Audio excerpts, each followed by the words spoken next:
Perkenalkan, nama saya Novia Kristina Stumorang, NIM 1844903, Prodi S1 Akuntansi Pagi semester 6, mata kuliah Etika Profesi, Sekolah Tinggi Ilmu Ekonomi Sultan Agung Pematang Siantar. Di sini saya akan membahas contoh kasus pelanggaran etika bisnis kantor akuntan publik. Saya akan membawakan contoh kasus KAP yaitu Mitra Ernst dan Young atau EY di Indonesia.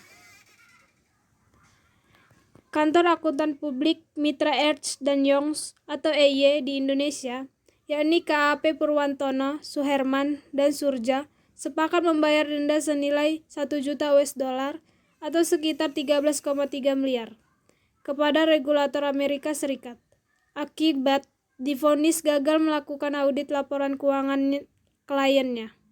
Kesepakatan itu diumumkan oleh Badan Pengawas Perusahaan Akuntan Publik Amerika Serikat atau Public Company Accounting Oversight Board atau PCAOB pada Kamis 9 Februari 2017 waktu Washington.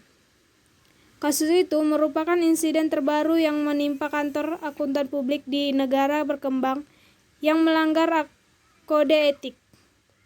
Anggota jaringan EY di Indonesia yang mengumumkan hasil audit atas perusahaan telekomunikasi atau ISAT pada 2011 memberikan opini yang didasarkan atas bukti yang tidak memadai. Temuan itu berasal ketika kantor akuntan mitra EY di Amerika Serikat melakukan kajian atas hasil audit kantor akuntan di Indonesia. Mereka menemukan bahwa hasil audit atas perusahaan telekomunikasi itu tidak didukung dengan data yang akurat, yakni dalam hal persewaan lebih dari 4.000 unit tower seluler. Namun afiliasi EY di Indonesia itu merilis laporan hasil audit dengan status wajar tanpa pengecualian. PCAOB juga menyatakan tak lama sebelum dilakukan pemeriksaan atas audit laporan pada 2012, afiliasi EY di Indonesia menciptakan belasan pekerjaan audit baru yang tidak benar, sehingga menghambat proses pemeriksaan. PCAOB selain mengenakan denda 1 juta US dollar juga memberikan sanksi kepada 2 auditor mitra EY yang terlibat dalam audit pada 2011. Yang pertama, Roy Iman Wiraharja, senilai 20.000 US dollar dan larangan praktik selama 5 tahun. Yang kedua, mantan Direktur EY Asia Pasifik James Randall Leali didenda 10.000 US dollar dan dilarang berpraktik selama 1 tahun.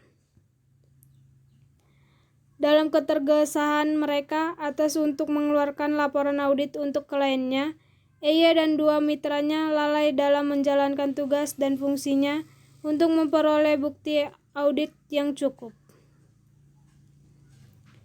Pelanggaran kode etik. Yang pertama, mitra EY Indonesia atau KAP Purwantono, Suherman, dan Surja melanggar prinsip standar teknis karena tidak memenuhi tanggung jawab untuk mematuhi standar teknis dan standar pekerjaan lapangan dalam memperoleh bukti audit kompeten yang cukup. Yang kedua, mitra EY Indonesia atau KAP Purwantono atau Suherman dan Surja melanggar prinsip kepentingan publik karena terbukti tidak bertindak dalam kerangka pelayanan kepada publik terkait dengan penyajian laporan audit yang gagal sebagai informasi yang dibutuhkan untuk publik. Sekian penjelasan saya ucapkan terima kasih.